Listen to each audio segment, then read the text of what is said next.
So can I ask you, do you feel, and I think you spoke on this before, that they created this new law where, sex trafficking, it used to be literally like kidnapping kids from overseas and putting them in a truck and driving, selling them, across borders. But now they're just saying that sex trafficking is taking someone across state lines to have sex, like, which is technically back in the 80s, 90s. That's a normal thing for any football player, basketball player. You would just fly somebody on a plane, hey, come here.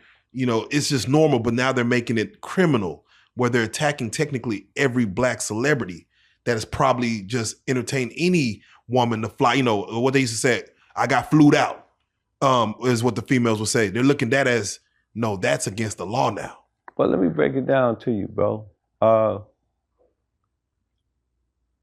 There's always been a referendum or an agenda to destroy the black man, right? And it's always been chess and never checkers. So when they say on 2020 that Cambodians are bringing these young Cambodian women over here, these Philippine women, and they sex trafficking them, and it's human trafficking, we all say, go get them. You know what I'm saying, me? That's wrong. But that's just like the shell game. They make you think that that's what you're looking for. But then when you go up under their number, that ain't even there. It's really over here. And over here, what it is a bunch of young African-American men who all been impressioned, or been pretty much influenced by a culture of hip hop where Snoop Dogg's a pimp, T.I.'s Pimp Squad Clique, 50 Cent PIMP, everybody PlMPIN Ken, pimps up, hoes down. Everybody's screaming pimping. So everybody want to be a pimp now because it's a luxury game. Everybody want to be a pimp. But in reality, they was always aiming to incarcerate the brothers up under human trafficking, but we thought it was for Cambodians. We thought it was for Philippines. It was always to domesticate and make it a law against young African-American men. Are you familiar with the wars that's going on? The Ukraine war and the Palestinian war? I got surface level knowledge. So why do you think they go to war? Want me to tell you why? Because of the military-industrial complex. So basically what that means is that every time a bomb is dropped on Palestine or a bomb is dropped on Ukraine or Russia, those bombs have to be replenished. Who benefits? Those who are investors in the what?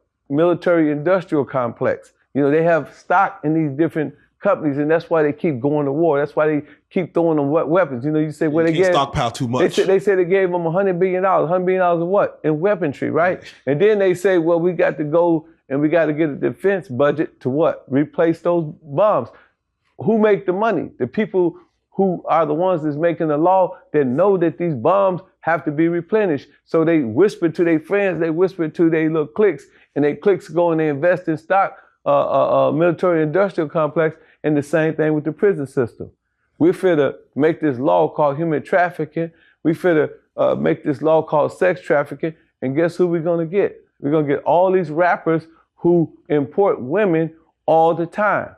You understand me? And we're gonna not only get them, but we're gonna take their money and we're gonna incarcerate them for a long time. So Puffy charge should have never been sex trafficking, should have been trick trafficking. Puffy ain't no pimp, he's a trick.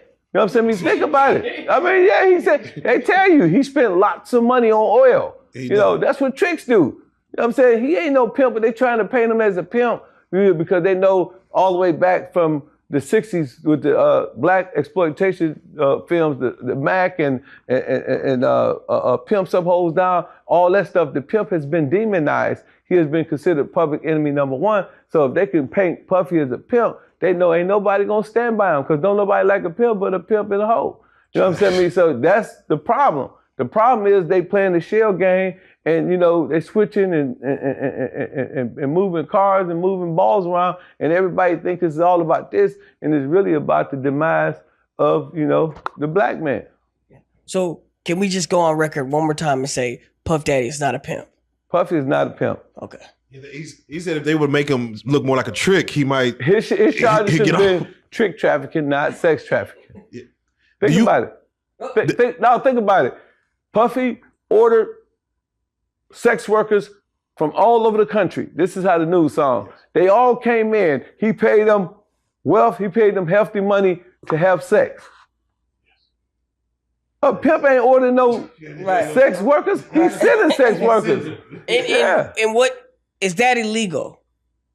That is not illegal because you know why? What? Every person on the planet that get married, practically, especially in the black community, they have what we call bachelor's party. And when you have a bachelor party, what do? You order sex workers. Yes. So if they was going to indict Puffy, they would have to indict everybody that got married in the last 100 years and had a bachelor party.